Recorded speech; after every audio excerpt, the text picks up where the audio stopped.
England की राजगद्दी साल 1509 से लेकर 1547 तक हेनरी के हाथों में हुआ करती थी।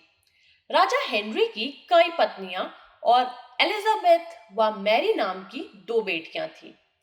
इनमें से मैरी राजा की पहली पत्नी की बेटी थी।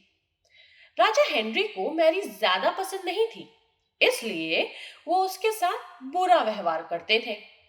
मैरी महल के नौकरों के साथ महल का काम करती थी। अगर मैरी कुछ कह भी दे तो राजा उसकी कोई बात नहीं मानते थे। सन 1547 में जब राजा हेनरी की मौत हो गई तो प्रजा की इच्छा अनुसार 16 शताब्दी के दौरान हेनरी की पहली बेटी मैरी को इंग्लैंड की राजगद्दी दे दी गई। वहां इंग्लैंड की रानी बन गई। उस समय इंग्लैंड के हालात बहुत अच्छे नहीं थे। इंग्लैंड कैथोलिक और प्रोटेस्टेंट इन दो धर्मों के बीच बंट गया था। उस समय दोनों धर्मों के लोगों के बीच जंग छिड़ी हुई थी।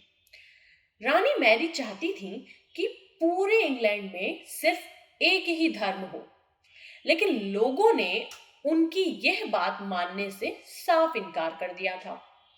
इससे नाराज होकर रानी ने उनकी बात न मानने वालों को मौत की सजा दे दी थी। वहां ऐसे लोगों को जिंदा भी जला देती थी।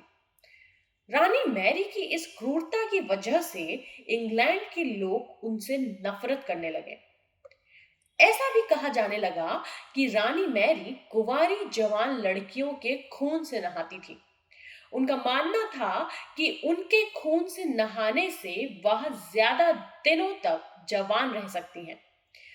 कुछ सालों बाद रानी मैरी ने शादी कर ली और कुछ समय बाद इंग्लैंड में एक खबर आई कि रानी मैरी गर्भवती हैं और जल्द ही उनकी राज्य को उनका नया राजा भी मिल जाएगा। इस बात से हर कोई खुश था, लेकिन उस समय रानी मैरी के साथ बहुत ही अजीब घटना हुई। उसके गर्भ से किसी भी बच्चे का जन्म नहीं हुआ, बल्कि कुछ ही महीनों के बाद रानी मैरी का पेट फिर से सामान्य हो गया। वहां के ओझा लोगों ने अपनी तंत्र विद्या से बताया कि रानी मैरी के गर्भ में कोई बच्चा नहीं, बल्कि एक भूत आकर निवास करता है। कुछ समय बाद फिर रानी मैरी के गर्भ में वही भूत आकर रहने लगा और वह फिर से गर्भवती हो गई। इस बार भी रानी को कोई बच्चा नहीं हुआ और उस घटना के कुछ ही दिनों के बाद रानी मैरी की मृत्यु हो गई। इसके बाद मैरी की छोटी बहन एलिजाबेथ को इंग्लैंड की राजगद्दी पर बिठाया गया और एलिजाबेथ इंग्लैंड की नई रानी बन गई। रानी मैरी की क्रूरता की वजह से इंग्लैंड के लोग उसे एक निर्दयी औरत मानते थे। वहीं जब उसके गर्भ में बच्चे की जगह एक भूत का निवास होने लगा तो लोगों ने उसे शापित भी करार दे दिया और इसी वजह से उसे लोगों ने ब्लडी मैरी का नाम दिया।